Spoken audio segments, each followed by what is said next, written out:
इसलिए मित्रों, आज राजनीति की संस्कृति, राजनीति का तौर तरीका, ये सब कुछ बदल चुका है और अब हम मोदी जी के नेतृत्व में विकसित भारत के संकल्प को आगे बढ़ाने का काम कर रहे हैं।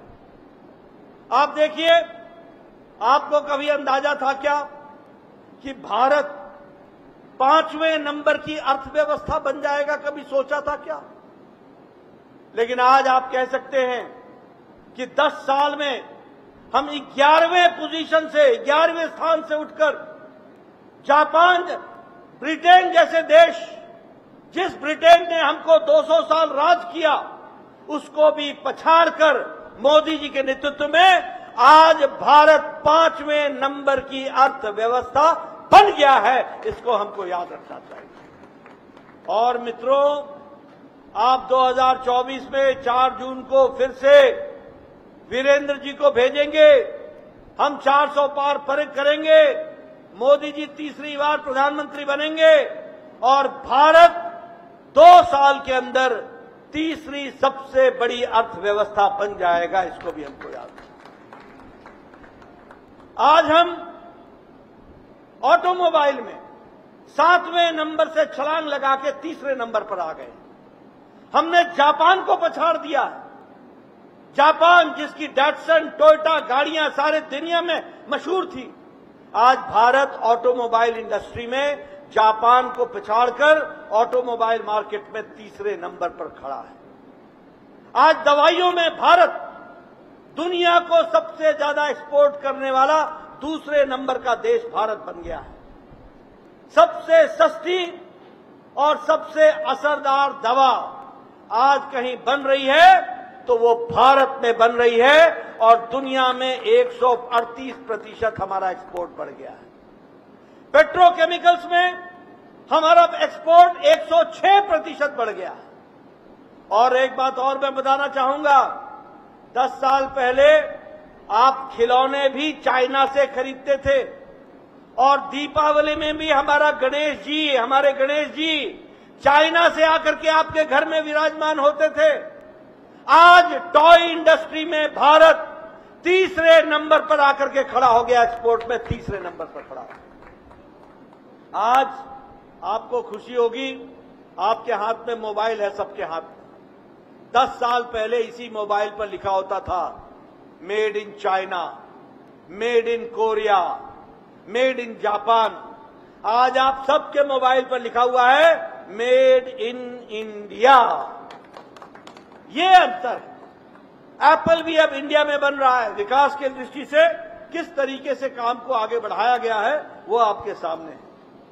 स्टील के प्रोडक्शन में हम 4थे नंबर से दूसरे नंबर पर आ गए और उसी तरीके से विकास की दृष्टि से हम सब लोगों ने एक लंबी छलांग लगाई है।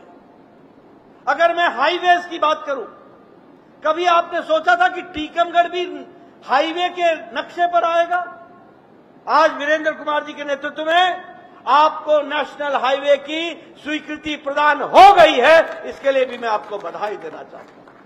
कभी सोचा था क्या?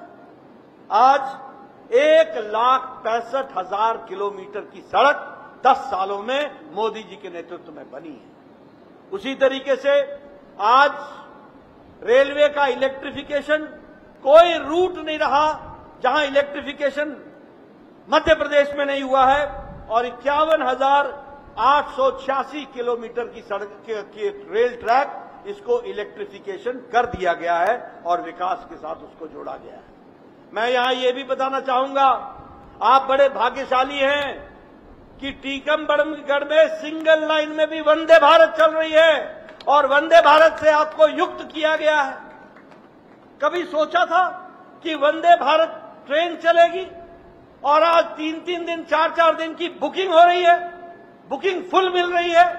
ये विकसित भारत के संकल्प की हमको एक छोटा सा परिदृश्य देखने को मिलता है। मैं यहां यह भी कहना चाहूंगा, माताएं बैठी हैं, हमारे नौजवान बैठे, मोदी जी ने पिछले 10 साल में गांव, गरीब, वंचित, पीड़ित, शोषित, दलित, महिला, युवा, किसान, इन सबको जो ताकत दी, सशक्तिकरण किया, वो भी हमको ध्यान में रखना चाहिए। आज प्रधानमंत्री गरीब कल्याण अन्न योजना 80 करोड़ की जनता को 5 किलो गेहूं या 5 किलो चावल और 1 किलो दाल दी जा रही है।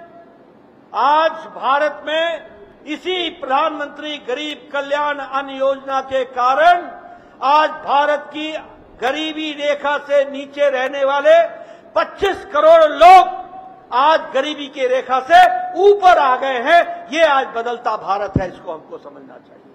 25 करोड़ लोग आज प्रधानमंत्री किसान सम्मान निधि, जिसमें शायद 6,000 आप देते हैं, 6 आप 12,000 प्रधानमंत्री किसान सम्मान निधि में आपको मिल रहा है और 11 करोड़ में 80 लाख किसान हमारे किसान मध्य प्रदेश के किसान हैं, हमको याद रखना चाहिए। उज्ज्वला योजना में 82 लाख कनेक्शंस आपको दिए गए और जल जीवन मिशन में लगभग 55 लाख लोगों के हर घर नल, हर घर जल लगाने का कार्यक्रम चल रहा है।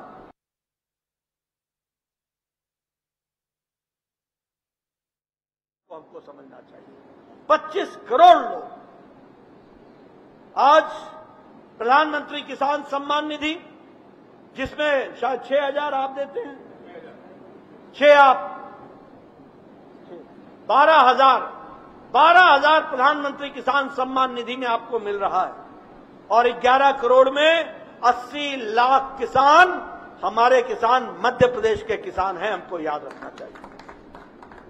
उज्ज्वला योजना में 82 लाख कनेक्शंस आपको दिए गए और जल जीवन मिशन में लगभग 55 लाख लोगों के हर घर नल, हर घर जल लगाने का कार्यक्रम चल रहा है।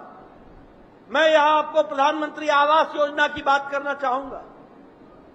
ये वीरेंद्र जी हैं, लंबे समय से एमपी हैं।